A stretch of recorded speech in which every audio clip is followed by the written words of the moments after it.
ہمارے چینل کو سبسکرائب کریں اور بیل آئیکن دبائیں۔ على رسوله الكريم أما بعد فأعوذ بالله من الشيطان الرجيم بسم الله الرحمن الرحيم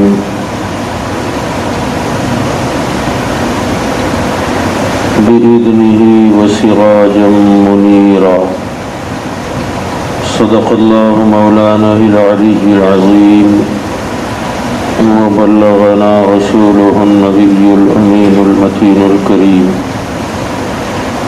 معزز محترم سامعین کرام السلام علیکم ورحمۃ اللہ وبرکاتہ۔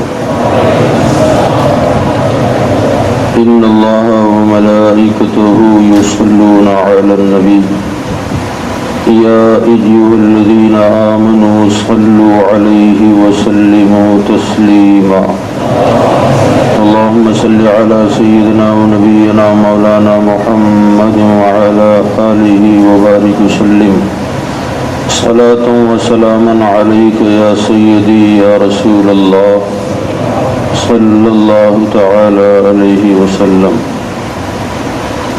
حضرات محترم، گزشتہ کل حضور رحمت عالم صلی اللہ تعالی علیہ وسلم کی تجہیز و تکفین کے حوالے سے ہم نے گفتگو کی تھی۔ آقا دو جہاں صلی اللہ علیہ وسلم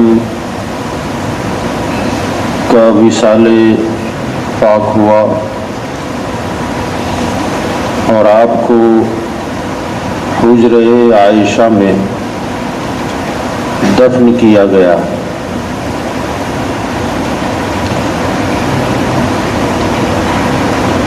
گزشتہ کل ہم نے یہ بتایا تھا کہ حضور صلی اللہ علیہ وسلم باحیات ہیں، یہ ہمارا عقیدہ ہے۔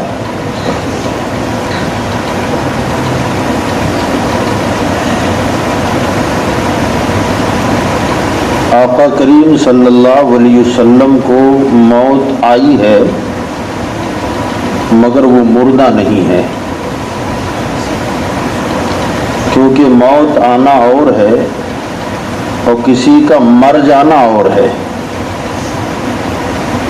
موت تو آئی ہے قانون قدرت کے مطابق، مگر وہ موت کیسی ہے؟ اعلیٰ حضرت امام احمد رضا فاضل بریلوی رحمۃ اللہ علیہ ان کی موت کے حوالے سے فرماتے ہیں کہ انبیاء کو بھی اجل آنی ہے، اجل بمعنی موت، انبیاء کو بھی اجل آنی ہے مگر ایسی کہ فقط آنی ہے، پھر اس آن کے بعد ان کی زندگی مثل جاویدانی ہے۔ ایک لمحے کے لیے موت کا مزہ چکھا دیا گیا اور پھر ان کی زندگی مثل جاویدانی ہے۔ اس کو یاد رکھیں۔ یہ تو حدیث پاک میں بھی ہے کہ حضور صلی اللہ علیہ وسلم نے ارشاد فرمایا ان اللہ حرم علی الارض ان تأکل اجساد الانبیاء۔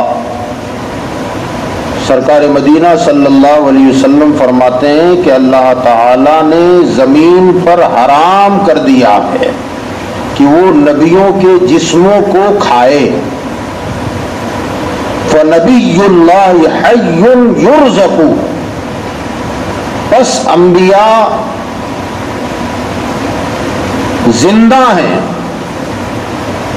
اللہ انہیں روزی عطا فرماتا ہے۔ یہ حدیث پاک میں، اس کو یاد رکھیں کہ قرآن نے شہیدوں کو بھی زندہ کہا ہے، مگر شہداء کی زندگی جو موت کے بعد والی ہے، اور نبیوں کی زندگی جو موت کے بعد والی ہے، اس میں فرق ہے۔ شہداء کرام کی جو زندگی ہے برزخ والی، موت کے بعد والی، وہ برزخ والی زندگی ہے، مگر نبیوں کی جو زندگی ہے اس پر علماء متقدمین متاخرین کا اتفاق ہے کہ نبیوں کی زندگی دنیا کی طرح ہے۔ جیسے ہم آپ زندہ ہیں، حضور صلی اللہ علیہ وسلم وصال سے پہلے جیسے زندہ تھے وہ آج بھی ایسے ہی زندہ ہیں۔ ان کی زندگی موت کی وجہ سے زندگی میں فرق نہیں پڑا، بلکہ وہ اپنی حیات ظاہری کی طرح آج بھی زندہ ہے۔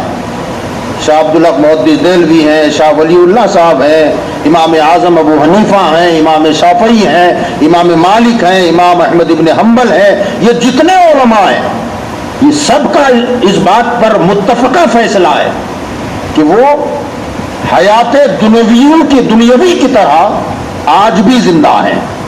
تو حضور رحمت عالم صلی اللہ علیہ وسلم کو موت کا مزہ چکھا تو دیا گیا، مگر وہ مردہ، بولیں سب مل کے بولیں، عقیدہ ہے نا ہمارا عقیدہ ہے، ٹھوس عقیدہ ہے، اور اس میں ہم ذرہ برابر بھی لوچ نہیں رکھتے، ذرہ برابر بھی ہم ہچکچاتے نہیں ہیں۔ الحمدللہ ہمارا نبی زندہ تھا، زندہ ہے۔ اس کو میں ذرا قرآن کی روشنی میں تھوڑا سا آپ کو سمجھا دوں۔ جس آیت کا چھوٹا سا ٹکڑا میں نے تلاوت کیا ہے، اللہ قرآن میں فرماتا ہے، وہ پوری آیت کریمہ ہی کو سن لیں آپ، انا ارسلناک شاہدا ومبشرا ونذیرا وداعیا الی اللہ باذنہ وسراجا منیرا۔ اللہ فرماتا ہے بے شک ہم نے کو بھیجا شاہدن، حاضر و ناظر بنا کر۔ نبی کو کیا بنا کے بھیجا اللہ نے؟ حاضر و ناظر بنا کر، مبشرہ، لوگوں کو بشارت دینے والا بنا کر، وہ نذیرہ، اللہ کے احکامات کی خلاف ورزی کرنے پر اللہ کے عذاب سے ڈرانے والا بنا کر۔ آپ کو حاضر و ناظر بنا کے بھیجا، ایمان لا کر نیکیاں کرنے والوں کو اللہ کی جنت اور اس کے انعامات کی بشارت دینے والا بنا کے بھیجا، اور اللہ کی نافرمانی کرنے والوں کو اللہ کے عذاب سے ڈرانے والا بنا کر بھیجا۔ وہ داعیا الی اللہ، اور اللہ نے آپ کو اللہ کی طرف بلانے والا بنا کے بھیجا۔ وہ داعیا الی اللہ، اللہ کی طرف بلانے والا بنا کر بھیجا۔ آگے فرمایا سراجا منیرا، آپ کو چمکتا ہوا سورج بنا کے بھیجا۔ آخری جملہ یہ اسی بات کو مجھے بتانا، وہ سراجا منیرا، آپ کو چمکتا ہوا، بولیں آپ، سورج بنا کے بھیجا۔ تو سورج جو ہے نا، سورج ابھی مٹا ہے کہ چھپا ہے؟ انڈیا میں چھپا ہے، مٹا نہیں ہے۔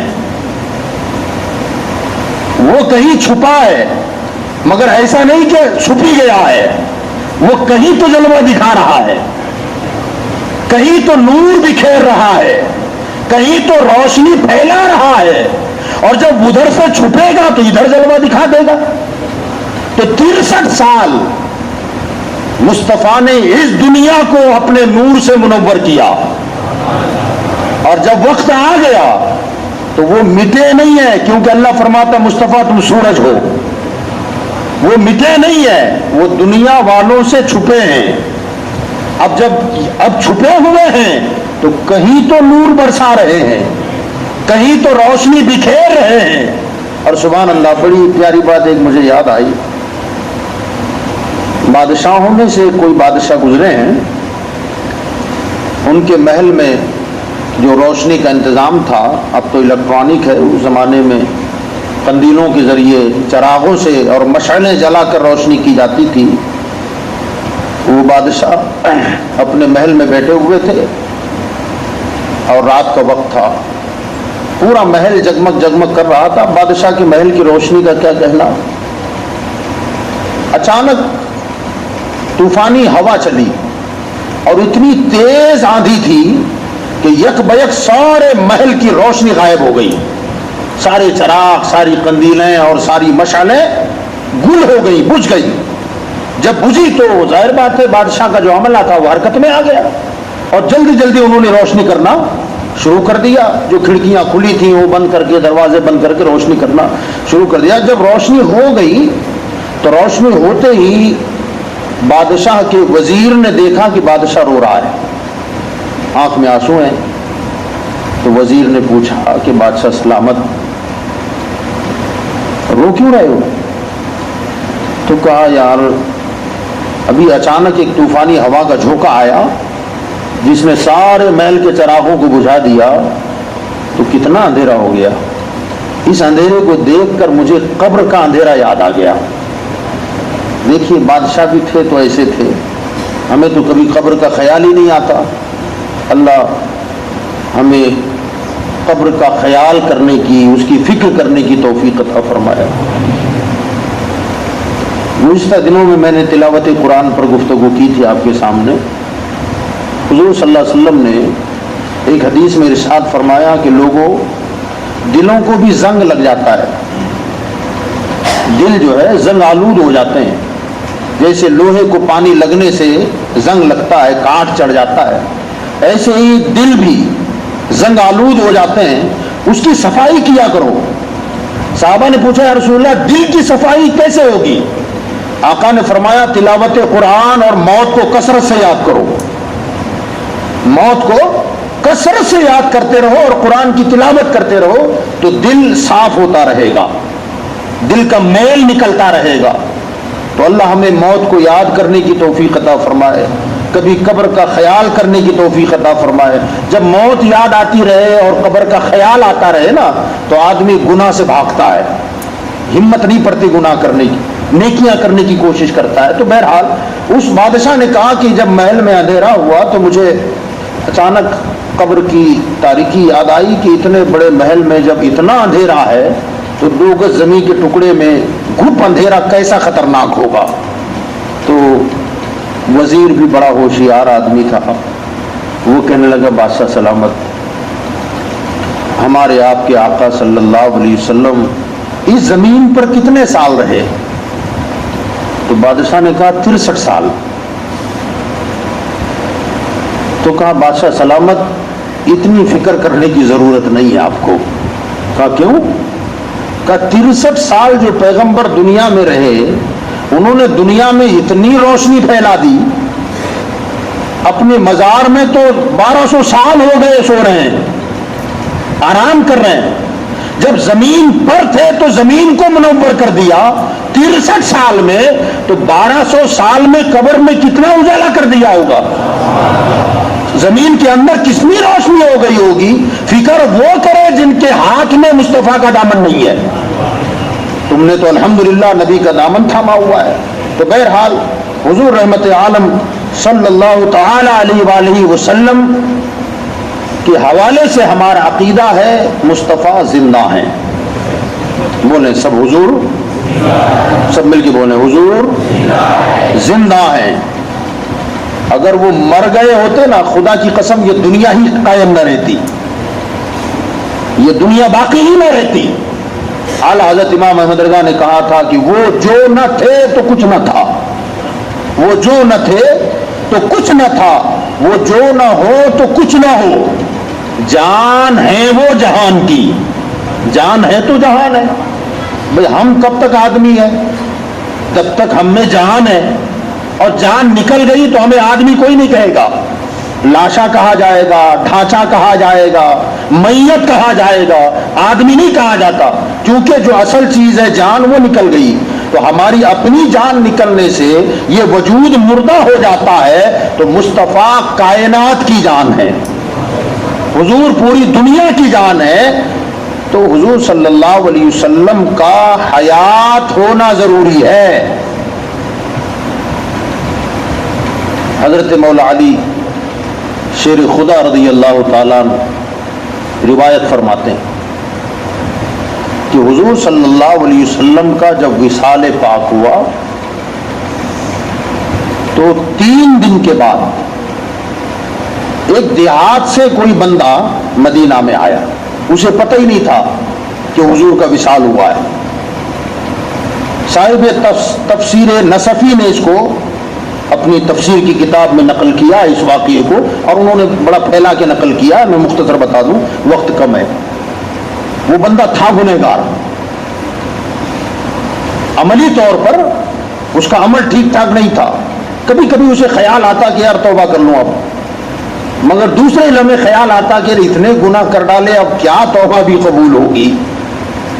اب وہ جو زمانہ تھا نا وہ ذرا سست رفتاری کا تھا، ابھی آج جیسا ماحول ہے ایسا دور نہیں تھا۔ وہ آج اگر دنیا کے کسی کونے میں کوئی حادثہ ہو جاتا ہے، واقعہ ہو جاتا ہے، تو منٹوں میں پوری دنیا جان لیتی ہے نا، دور ایسا آ گیا ہے۔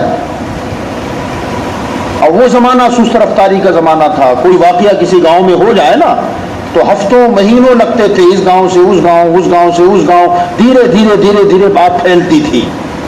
قرآن پاک میں ایک آیت کریمہ ہے وَلَوْ أَنَّهُمْ إِذْ ظَلَمُوا أَنفُسَهُمْ جَاءُوكَ، وہ لوگ جو اپنی جانوں پر ظلم کر چکے انہیں چاہیے کہ وہ میرے حبیب کی بارگاہ میں چلے آئیں اور وہاں آ کر اللہ کی بارگاہ میں توبہ کریں اور میرا نبی ان کے لیے دعائے مغفرت کر دے گا، تو اللہ فرماتا ہے میں اس کے سارے گناہ معاف کر دوں گا۔ اب یہ آیت حضور پر اتر تو گئی تھی، مگر یہ بندہ جہاں رہتا تھا وہاں تک ابھی یہ آیت نہیں پہنچی تھی، کیونکہ بڑا سست رفتاری کا دور تھا۔ اتفاق سے بالکل اخیر زمانے میں، سرکار کا جو دور اخیر تھا اس زمانے میں یہ آیت کریمہ کسی نے اس کو سنا دی۔ جیسی اس نے سنی تو اسے ایسا لگا جیسے کوئی مسافر گھپ اندھیرے میں چل رہا ہو اور راستہ بھٹک گیا ہو، اچانک آسمان سے بجلی چمکی اور راستہ نظر آ گیا، تو آدمی کتنا خوش ہو جاتا ہے، اس کی خوشی کی انتہا نہیں رہتی۔ گھپ اندھیرے میں جنگل میں چل رہا ہے اور راستہ بھٹک گیا اور اچانک آسمان پہ بجلی چمک جائے اور اسے پتہ لگ جائے کہ راستہ ادھر ہے، تو بالکل اسے ایسا ہی لگا کہ وہ گناہوں کی تاریکی میں بھٹک رہا ہے، اور اچانک یہ آیت کریمہ کسی نے اس کے کان میں سنا دی، اسے ایسا لگا کہ میں راستہ بھٹک گیا تھا، مجھے منزل کا پتہ مل گیا ہے۔ سیدھے گھر گیا، اونٹ لیا اور اونٹ لے کر سیدھے مدینہ چلا گیا، کیونکہ اللہ نے فرمایا کہ اگر تم اپنی جانوں پر ظلم کر چکے ہو تو میرے نبی کی بارگاہ میں چلے آؤ۔ اسے امید جاگی کہ میری توبہ قبول ہو سکتی ہے، اللہ میرے گناہ معاف کر سکتا ہے۔ وہ سیدھے مدینہ آیا تو 3 دن ہوئے تھے سرکار کے وصال۔ اب صدمہ بالکل نیا نیا تھا، غم تازہ تھا، وہ آتی اسے تو پتہ ہی نہیں، آ کر سیدھے مسجد نبوی کے باہر اس نے اونٹ بٹھایا اور مسجد میں آیا تو لوگ مسجد میں بکھرے بکھرے بیٹھے ہوئے تھے، مگر سب پر غم طاری تھا، آثار ظاہر تھے۔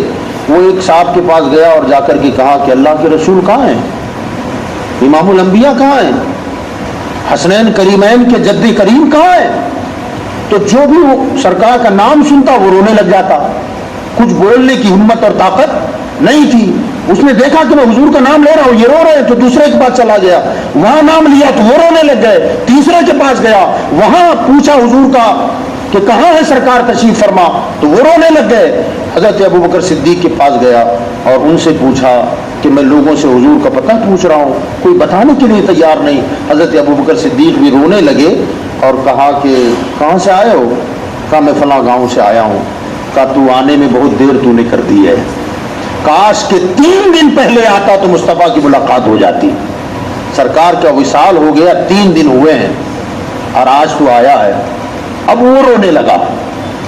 ایک طرف تو قرآن میں اللہ یہ فرما رہا ہے کہ اگر تم اپنی جانوں پر ظلم کرو تو اپنے گناہوں کی معافی کے لیے میرے نبی کے پاس آؤ، اور جب یہاں آیا تو نبی مر گئے۔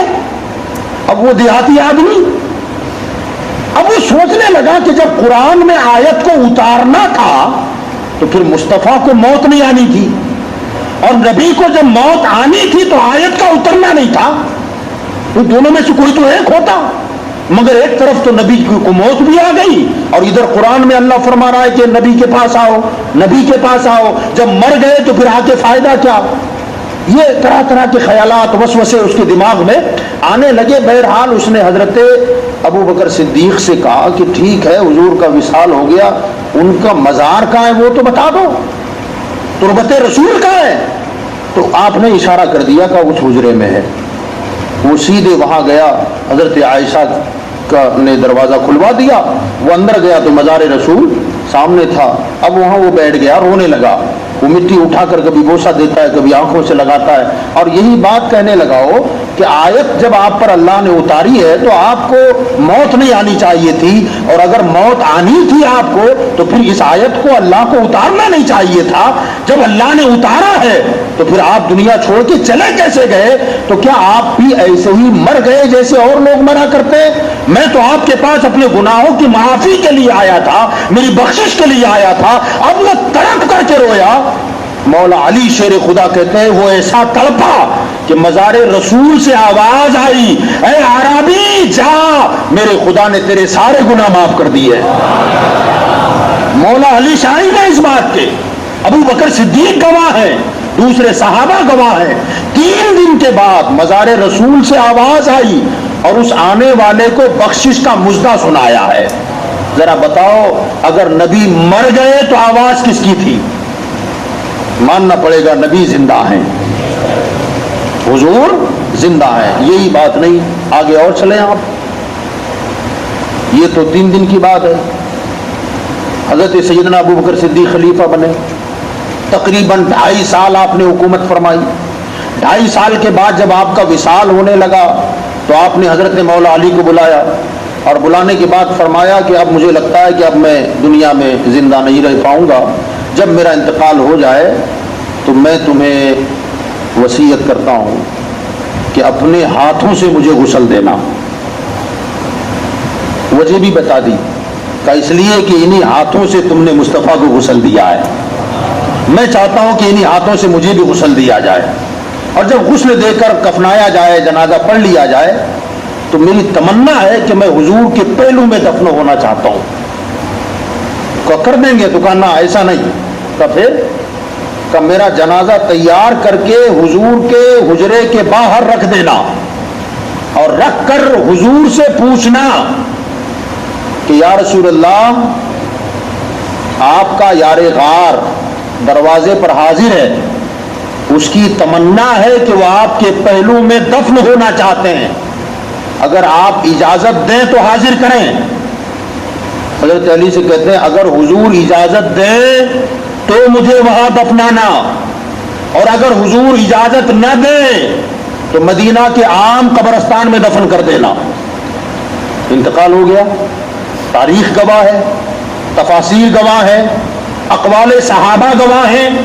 انتقال کے بعد غسل دیا گیا، کفنایا گیا، نماز پڑھی گئی، اور جنازہ حضور کے روضے کے پاس لا کر رکھ دیا گیا۔ حضرت علی نے بآواز بلند وہی بات کہی، یا رسول اللہ، آپ کے یار غار باہر ہیں، اندر آنے کی اجازت چاہتے ہیں، اگر اجازت دیں تو ان کی تمنا ہے کہ آپ کے پہلو میں دفن ہو جائیں۔ تو اندر سے آواز آئی، یار کو یار سے ملا دیا جائے، دوست کو دوست سے ملا دیا جائے۔ سارے صحابہ نے ہمارے آقا کی آواز کو سنا ہے۔ ذرا سوچیں آپ، اگر حضور مر گئے تھے، یہ آواز کس کی ہے؟ اور نہ صرف یہ کہ آواز آپ سب جانتے ہیں، بار بار سنا ہوا ہے، مگر چونکہ موضوع سے بالکل لگی بندی بات ہے اس لیے عرض کر رہا ہوں۔ حضرت سیدنا الشیخ احمد کبیر رفاعی جانتے ہیں نا، سن 555 ہجری، سن 10 ہجری میں حضور کا وصال ہوا۔ کب؟ 10 ہجری میں۔ 555 ہجری، کتنے سال ہو گئے وصال کو؟ جی 500 ہے نا بھائی، 545 سال گزر گئے۔ حضرت سیدنا شیخ احمد کبیر رفاعی رحمت اللہ علیہ روزہ رسول پر حاضر ہوئے، اور عرض کرتے ہیں یا رسول اللہ صلی اللہ علیہ وسلم، جب میں ام عبیدہ میں تھا تو اپنا نائب بنا کر اپنی روح کو روانہ کرتا تھا، میں جسم کے ساتھ نہیں آتا، مگر میری روح آپ کے مزار پر حاضری دیتی، اور جب میں روحانیت کے ساتھ آپ کو سلام کرتا تو آپ مجھے میرے سلام کا جواب بھی عطا فرماتے۔ آقا آج میں جسم کے ساتھ آیا ہوں، تمنا ہے کہ آج میں مصافحہ کر لوں، تمنا ہے کہ آج میں دست بوسی کروں۔ پہلے صرف سلام کا جواب پاتا تھا، اب جواب بھی چاہتا ہوں اور مصافحہ بھی چاہتا ہوں۔ اتنا کہنا تھا کہ مزار مصطفیٰ سے ہاتھ باہر نکل آیا، دستے کرم باہر نکلا، اور جیسے ہی دستے مبارک باہر نکلا اس بات کو کتنے لوگوں نے دیکھا؟ 90 لاکھ لوگ وہاں موجود تھے، بعض روایتوں میں آیا 90,000 لوگ موجود تھے۔ بہرحال اس میں سے جو خوش نصیب تھے، جن جن لوگوں نے حضور کے ہاتھ کا دیدار کیا ہے، اللہ نے سب کو ولی بنا دیا۔ آپ ذرا سوچیں، حضرت سیدنا احمد کبیر رفاعی نے اسے بوسا دیا اور پھر بعد میں وہ ہاتھ اندر چلا گیا۔ بولو، مردہ کبھی ہاتھ باہر نکالتا ہے؟ پوچھ رہا ہوں آپ سے۔ یہاں تو 1 گھنٹے کے بعد حالت خراب ہو جاتی ہے، چند گھنٹے ہو جائیں تو بدن بدلنے لگ جاتا ہے، حالت خراب ہوتی ہے، سخت ہونے لگتا ہے، پھولنے لگتا ہے، وغیرہ وغیرہ۔ 555 ہجری میں سرکار دو عالم صلی اللہ علیہ وسلم نے اپنا دست مبارکہ نکال کر اپنے بیٹے اور اپنے عاشق زار کو اپنے دست کرم کا بوسہ عنایت فرمایا۔ اور یہی نہیں بلکہ بعد کے دور کی بات اور آگے چلے آئے، نہیں تھوڑا سا بیچ میں آ جائیں، بات تھوڑی اس سے پہلے کی ہے۔ آپ جانتے ہیں کہ یزید نے جب امام حسین کو اور ان کے رفقا کو کربلا میں شہید کر دیا، ان کی شہادت کے بعد یزید کی ہمت کھل گئی، کیونکہ اب رکاوٹ کے لیے کوئی تھا ہی نہیں۔ سب سے بڑی رکاوٹ یزید کی آوارہ گردی کے لیے اگر کوئی ذات تھی تو امام حسین کی تھی۔ اب وہی نہ رہے، وہ رکاوٹ ختم ہو گئی، تو اب یہ تو جنگلی گدھے کی طرح دوڑنے لگ گیا، حتیٰ کہ اس بدبخت نے اپنی فوج کو مدینہ پر حملہ کرنے بھیج دیا۔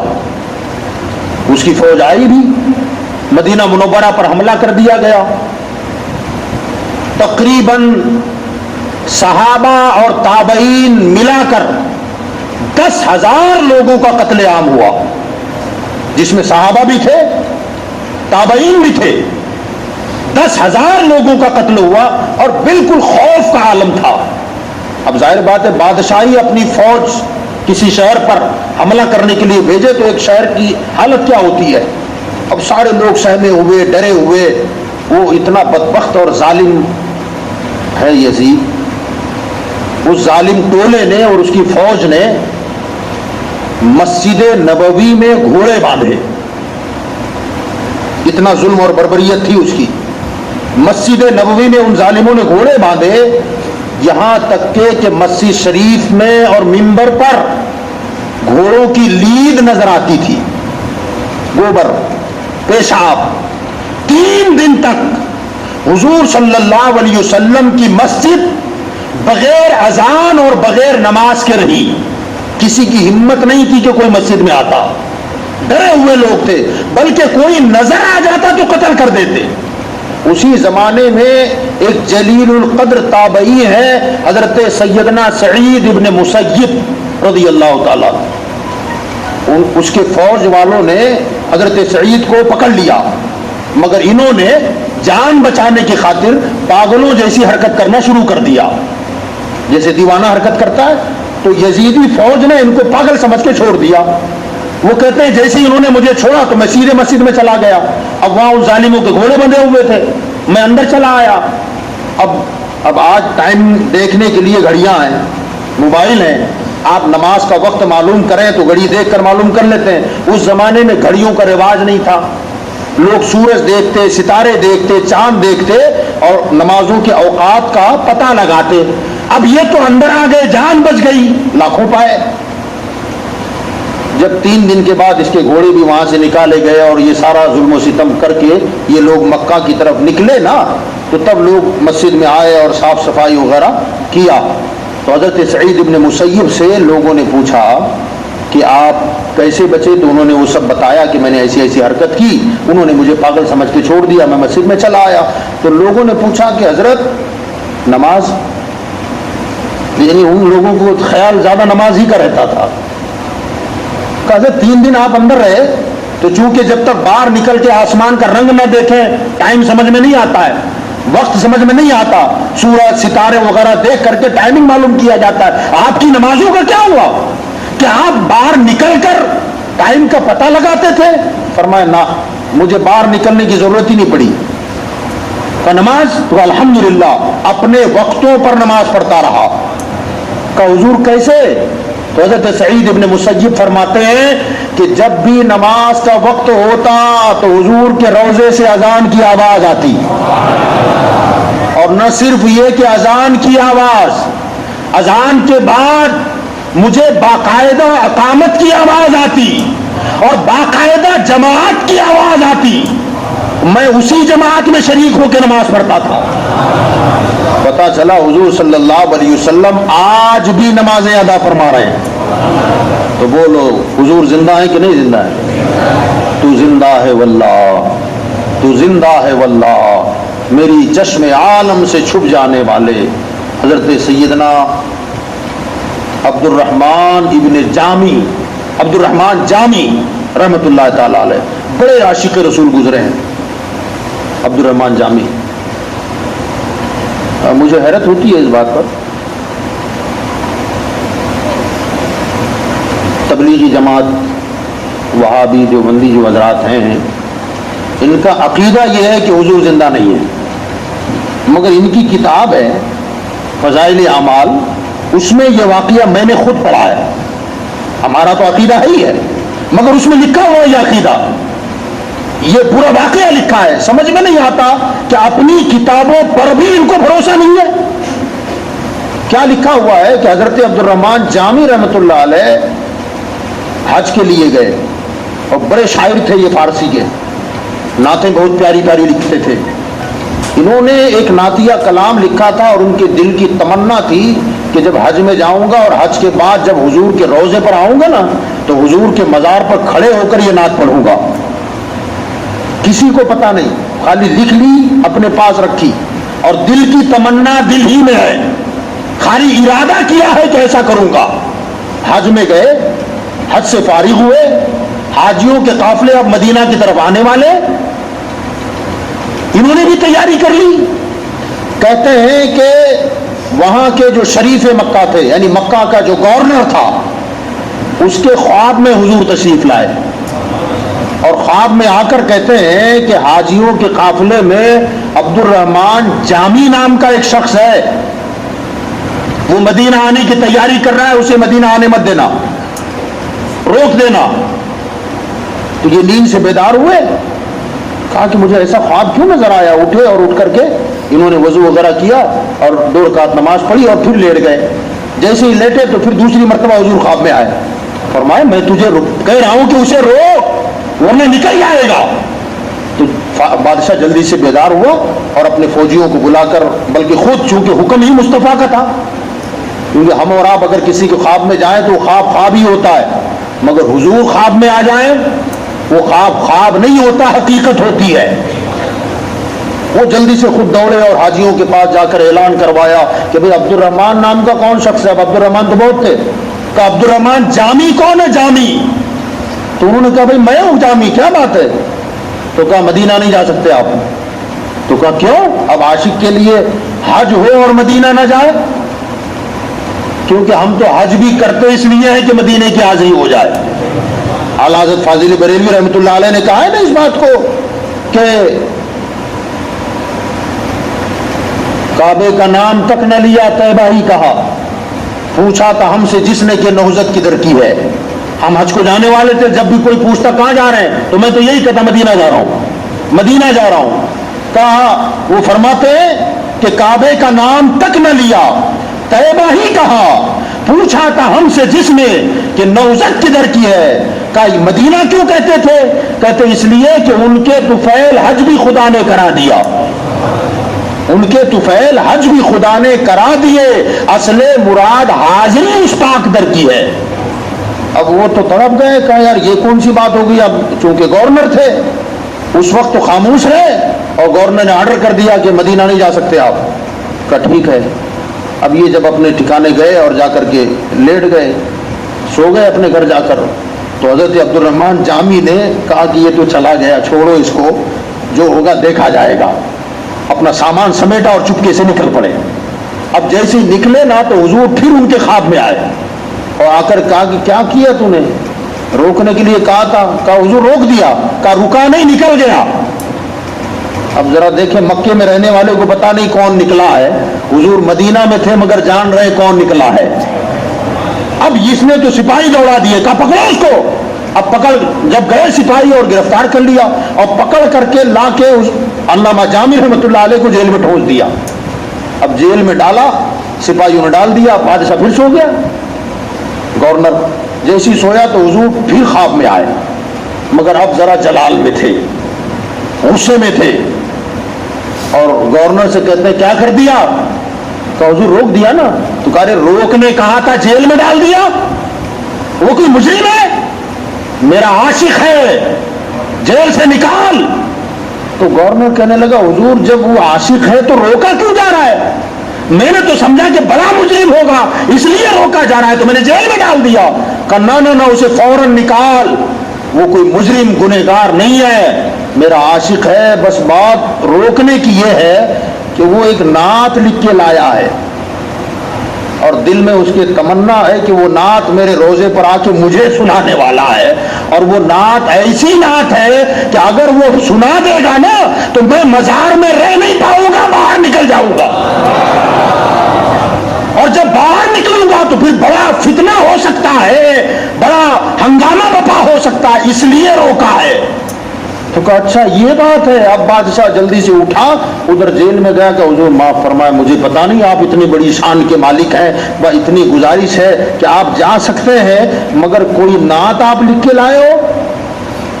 تو عبد الرحمن جامی کہنے لگے تم کو کس نے بتایا؟ کہ کیونکہ میں نے اپنے گاؤں میں نعت لکھی ہے اور میرے علاوہ میری نعت کا کسی کو پتا نہیں ہے۔ کہا مگر مجھے پتا ہے۔ تو کہا ہاں میں نعت لکھی ہے۔ کہا تم روزہ رسول پر سنانا بھی چاہتے ہو؟ تو کہا سنانا بھی چاہتا تھا۔ تم کو کس نے بتایا؟ کہا مجھے میرے مصطفیٰ ہی نے بتایا ہے۔ کہا بس آقا کا اتنا فرمان سن لیں کہ برائے کرم اس نعت کو حضور کے روزے پر مت پڑھنا۔ کہا کیوں؟ کہ حضور نے خود مجھ سے کہا ہے کہ تم نے اتنے عشق میں ڈوب کر وہ نعت لکھی ہے کہ جب تم پڑھو گے نا تو مزار میں حضور رہ نہیں پائیں گے اور باہر نکل آئیں گے، ہنگامہ ہوگا، قیامت برپا ہو جائے گی۔ تو کہا کوئی بات نہیں، اگر یہ بات ہے تو میں نعت نہیں پڑھوں گا۔ انہوں نے وہ نعت نہیں پڑھی، مدینہ آئے، اور مدینہ آنے کے بعد آپ نے زندگی میں کئی حج فرمائے، مدینہ بہت مرتبہ جانا آنا ان کا ہوا ہے۔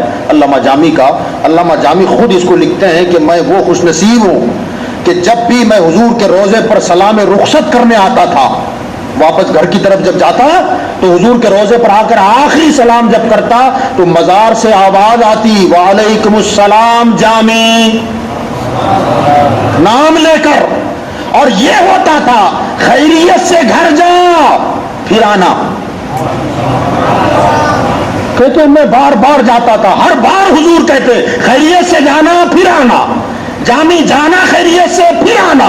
کہتے میں ہمیشہ جاتا تھا، سلام کا جواب پاتا تھا اور حضور خیریت سے جانے کی بشارت دیتے اور ہر مرتبہ کہتے پھر آنا پھر آنا۔ مگر ایک مرتبہ ایسا ہوا کہ سلام کا جواب دیا اور کہا جامی جا، مگر پھر آنا نہیں کہا۔ مجھے یقین ہو گیا کہ میری زندگی کا آخری سال ہے۔ کہتے ہیں بس اسی سال علامہ جامی کا انتقال ہو گیا۔ یعنی کیا پتہ چلا اس سے؟ اگر حضور مردہ ہوتے تو سلام کا جواب دیتے، اور خالی سلام کا جواب نہیں، علامہ جامی اپنے گاؤں میں نعت لکھ رہے ہیں اور حضور وہیں سے دیکھ بھی رہے ہیں کہ کون کیا لکھ رہا ہے، کیا تمنا لے کے آ رہا ہے، کیا چاہتا ہے۔ یہ ہمارے آقا صلی اللہ علیہ وسلم کی ذات گرامی ہے۔ ہمارا تو عقیدہ یہ ہے کہ نبی تو نبی ہے، ان کے صدقے میں اولیاء بھی اپنی قبروں میں زندہ ہیں، اولیاء اللہ بھی اپنے مزاروں میں زندہ ہیں۔ اللہ پاک ہمیں اسی سچے عقیدے پر قائم رکھے اور اسی عقیدے کے مطابق زندگی گزار کر ایمانی موت اللہ ہم کو عطا فرمائے۔ وما علینا الا البلاغ۔